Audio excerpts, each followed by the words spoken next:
மாகாண சபை தேர்தல் நடக்குமான்னு இப்பொழுது தெரியாது. ஜனாதிபதி அவர்களை நாங்கள் கடந்த டிசம்பர் மாதம் சந்தித்த பொழுது மிக தெளிவாக சொன்னார், உள்ளூராட்சி மன்ற தேர்தலை முதல் நடத்துவோம், அதனைத் தொடர்ந்து நாங்கள் மாகாண சபை தேர்தலை நடத்துவோம் என்று. ஏனென்றால் அந்த கேள்வி வந்ததுக்கான காரணம் அனைவருக்கும் தெரியும். மாகாண சபை தேர்தலை நடத்துவதாக இருந்தால் சட்டத்திலே ஒரு சிறிய திருத்தம் செய்ய வேண்டும். அந்த திருத்தத்தை செய்வதற்காக ஜனாதிபதி சட்டத்தரணி அண்ணன் சுமந்திரன் அவர்கள் கடந்த பாராளுமன்றத்திலே ஒரு தனிநபர் பிரேரணை ஒன்றை முன்வைத்து அந்த தனிநபர் பிரேரணை மூன்றாம் வாசிப்புக்கும் திகதி குறிப்பிடப்பட்டு ஜனாதிபதி ரணில் விக்ரமசிங்கவினால் அதை அகற்றப்பட்டது. அந்த திருத்தத்தை செய்தால் மாத்திரம்தான் மாகாண சபை தேர்தலை நடத்த முடியும். அந்த நேரத்திலே ஜனாதிபதியை சந்தித்த பொழுது நான் ஜனாதிபதியிடம் கேட்டிருந்தேன், கடந்த பாராளுமன்றத்தில் இவ்வாறு நடந்தது, இந்த பாராளுமன்றத்திலே அதை ஒரு தனிநபர் பிரேரணையாக நான் கொண்டு வரவா என்று கேட்ட பொழுது அவர் சொன்னார், இல்லை, அதை அரசாங்கம் செய்யும், மிக விரைவாக நாங்கள் செய்வோம் என்று சொன்னார். சொல்லி 3 மாதங்கள் கடந்து விட்டது, 4வது மாதம் வந்து விட்டது. இதுவரைக்கும் அந்த சட்ட திருத்தத்தை பாராளுமன்றத்தில் கொண்டு வருவதற்கு எந்த ஒரு நடவடிக்கையும் எடுக்கவில்லை. அண்மையிலே நடந்த பார்லிமெண்ட் பிசினஸ் கமிட்டி பாராளுமன்ற விவகாரங்கள் தொடர்பான அந்த கூட்டத்திலே பிமல் ரத்நாயக்க அவைத்தலைவரிடம் நான் கேட்டிருந்தேன், இந்த திருத்தத்தை இந்த ஒரு சட்டம் மூலமாக அரசாங்கம் கொண்டு வருவீங்களா, இல்லை நான் கொண்டு வருவா, 4 மாதம் கடந்து விட்டது, கொண்டு வருவீங்களா? இல்லையா? இல்லை, நாங்கள் கொண்டு வருவோம் என்று சொன்னார். ஆனால் 2 நாட்களுக்கு முன்பாக கேபினட் பேச்சாளர் நலிந்த ஜெயதிஸ் அவர்கள் சொல்லியிருக்கிறார், மாகாண சபை தேர்தல் இந்த வருஷம் நடத்த மாட்டோம் என்று. அப்ப மாகாண சபை தேர்தலை கூட நடத்துவதற்கான இருந்த வாய்ப்பை இவர் இல்லாமல் செய்ய முயற்சிருக்கிறார் என்ற ஒரு சந்தேகம் எங்களுக்கு வருகின்றது. எது எப்படி இருந்தாலும் நான் நினைக்கிறேன், எங்களுடைய ஜனாதிபதி சட்டத்தரணி அவர்கள் அந்த தனிநபர் பிரேரணையை முன்னெடுக்கிறதுக்கான சகல ஆலோசனையும் வழங்கியிருக்கிறார். அடுத்த வாரத்திலே அந்த பாராளுமன்றத்துக்கு ஒரு தனிநபர் பிரேரணையாக அந்த சட்டமூலத்தை கொண்டு வந்தால் அரசாங்கம் அதுக்கு பிறகு சொல்றதுக்கு நொண்டி சாட்டுகள் எதுவும் இல்லாமல் இருக்கும். அதை நாங்கள் செய்ய வேணும். ஏனென்றால் இன்று யாழ் மாவட்டத்தை பார்க்கும் பொழுது, பாராளுமன்றத்துக்கு போகும் பொழுது மிகவும் கவலையாக இருக்கின்றது.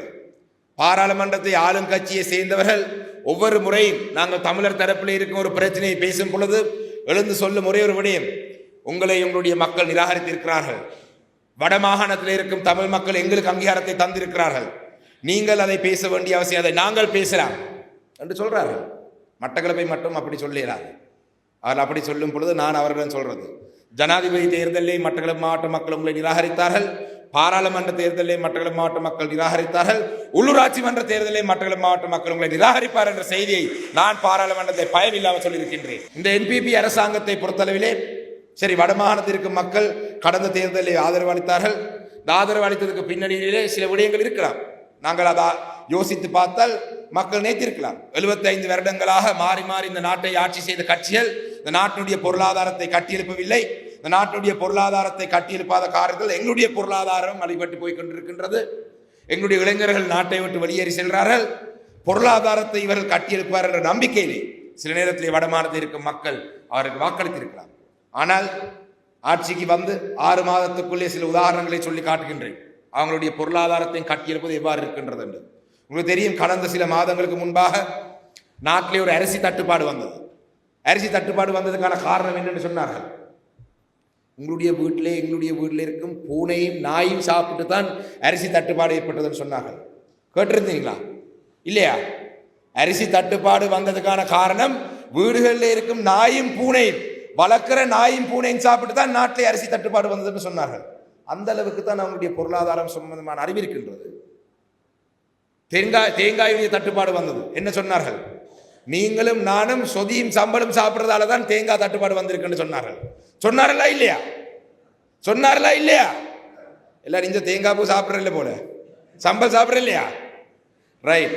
அந்த வகையிலே இந்த பொருளாதாரத்தை கட்டியெழுப்பதை பற்றி கூட நாட்டிலே தேங்காய் தட்டுப்பாடு இருக்கின்றதுக்கு பல காரணங்கள் இருக்கு.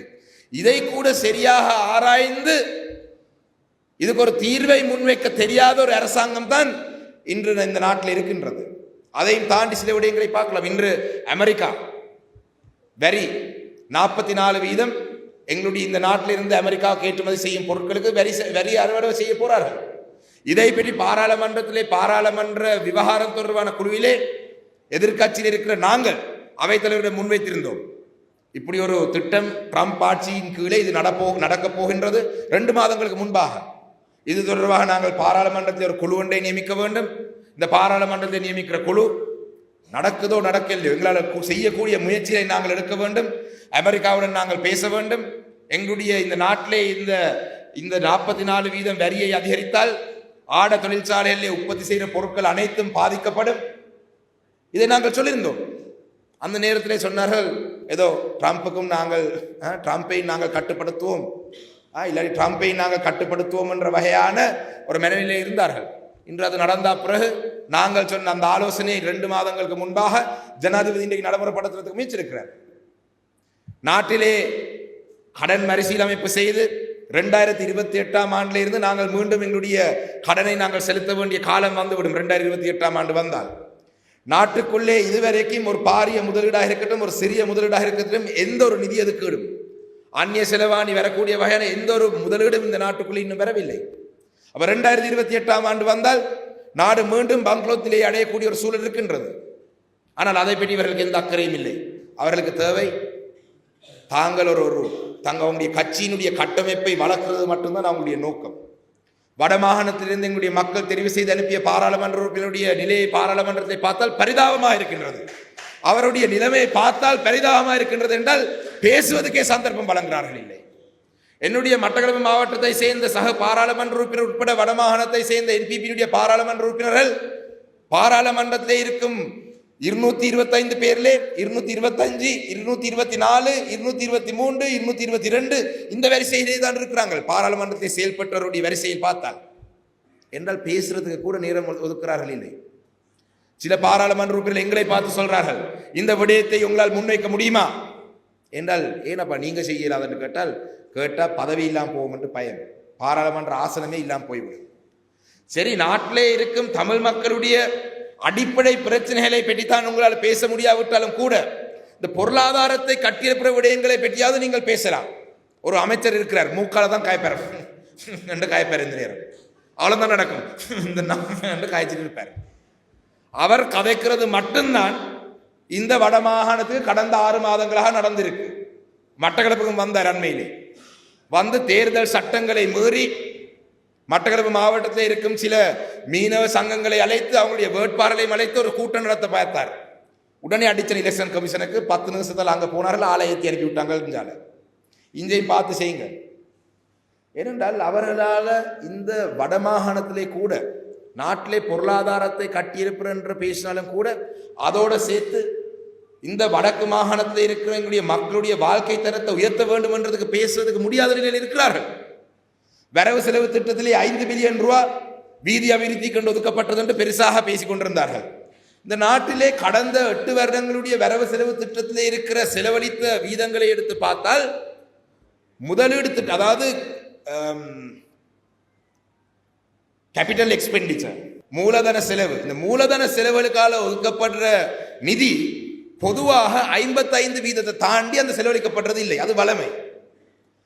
வரவு செலவு திட்டத்திலே 10 பில்லியன் ரூபாய் நாங்கள் மூலதன செலவு கொண்டு ஒதுக்கினால் கடந்த 8 வருடங்களில் வரலாறு எடுத்து பார்த்தால் 55% தாண்டி போகாது. அதிலே அண்மையிலே மட்டக்களப்பு மாவட்டத்துக்கு கிழக்கு மாகாண ஆளுநர் வந்த பொழுது சொன்னார், நாட்டிலே வீதி அபிவிருத்திக்கு மொத்தமாக 11 பில்லியன் தான் ஒதுக்கி இருக்கிறார்கள். மொத்த நாட்டிலே, அது கொழும்பு, கம்பஹா, ஹம்பாந்தோட்டை எல்லாம் சேர்த்து. இதிலே 55% தான் வேலை நடக்க போகுது. ஏன்னா அதான் பலமையாக நடக்கிறது. இந்த அரசாங்கம் அதுக்கு மாறாக செய்ய முடியாது. வரவு செலவு திட்டத்திலே ஒதுக்குற அனைத்து விடயங்களுக்கும் நிதி இல்லை, இல்லாத நிதியை தான் ஒதுக்குறார்கள். அப்படி பார்த்தால் கூட அந்த 5 பில்லியன் ரூபாய் நிதியை 25 மாவட்டங்களுக்கு பிரித்தால், 25 மாவட்டங்களுக்கு பிரித்தால் எங்களுடைய மாவட்டங்களுக்கு அன்னளவாக 200 மில்லியன், 300 மில்லியன், 400 மில்லியனை தாண்டி நிதி வராது. ஆனால் எங்களுடைய வடமாகாணத்துடைய மக்களுடைய வாழ்க்கையை சிறந்த நிலையை கொண்டு வருவதாக இருந்தால் பாரிய முதலீடுகள் இந்த மாவட்டத்துக்குள்ளே வர வேண்டும். எங்களுடைய துறைமுகங்கள் இயங்க வேண்டும், விமான நிலையங்கள் இயங்க வேண்டும். பலாலி விமான நிலையம் இருக்கின்றது. இன்று 2 நகரங்கள் இருந்து மட்டும்தான் விமானங்கள் வரக்கூடியதாக இருக்கின்றது. இண்டிகோ ஏர்லைன்ஸ் ஊடாக 2 நகரங்கள், திருச்சியும் சென்னையும் எண்ணேக்கள். ஆனால் இந்த விமான நிலையத்தை விஸ்தரித்தால், இன்னும் அதிக அளவான நிதியை ஒதுக்கினால், இன்னும் அதிகமான நாடுகளில் இருந்து, இந்தியாவில் இருக்கிற நகரங்களில் இருந்து விமானங்கள் வரக்கூடிய ஒரு சூழலை உருவாக்கலாம். ஆனால் அதை செய்வதற்கு ஏன் இந்த அரசாங்கம் தங்களுடைய வரவு செலவு திட்டத்தில் நிதி ஒதுக்கவில்லை. இதை நீங்கள் கேட்க வேண்டும். எங்களுடைய முழுக்க இந்த அரசாங்கம் இனவாதமான ஒரு அரசாங்கம் தான். மஹிந்த ராஜபக்ச, கோட்டாபய ராஜபக்சாவது சொன்னார்கள், நாங்கள் சிங்கள ஜனாதிபதிகள், சிங்கள மக்களுடைய ஜனாதிபதி, சிங்கள மக்களுடைய அரசாங்கம், இது சிங்கள மக்களுக்கு தான் நாங்கள் எல்லாம் செய்வோம் என்று சொன்னார்கள். இவர்கள் அதை சொல்ல மாட்டார்கள். ஆனால் நடக்கிற முழுதும் அப்படித்தான் நடக்கின்றது. எல்லாம் சுயநலம். தமிழ் மக்களை ஏமாற்றி தமிழ் மக்களுடைய வாக்கை எடுத்து இன்று தமிழ் மக்களை நடுத்தெருவிலே விடுற அளவுக்கு இந்த அரசாங்கத்துடைய செயல்பாடு இருக்கின்றது. சிலர் சொல்லலாம், பரவாயில்லை, நாங்கள் திசை காட்டிக்குத்தான், நாங்கள் இருந்து பார்ப்போம், என்பிபிக்கு கொடுத்து பார்ப்போம்.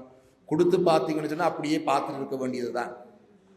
கொடுத்து பார்த்தீங்கன்னு சொன்னால் அப்படியே பார்த்துட்டு இருக்க வேண்டியதுதான். அதை விட ஒன்றும் நடக்காது. சொல்லுவார்கள், நாட்டிலே தமிழ் மக்கள் இருக்கும் ஒரே ஒரு பிரச்சனை இந்த ராஜா உப்பு மட்டும்தான். ராஜா உப்பு, ராஜ உப்பு மட்டும்தான் பிரச்சனை. ராஜ உப்பு போல ஏதாவது ஒன்று ரெண்டு விஷயங்களை செய்தால் எங்களுடைய தமிழ் மக்கள் சந்தோஷமாக இருப்பார்கள் என்றதை நாங்களே உறுதி செய்த வகையான ஒரு விஷயமாக போய்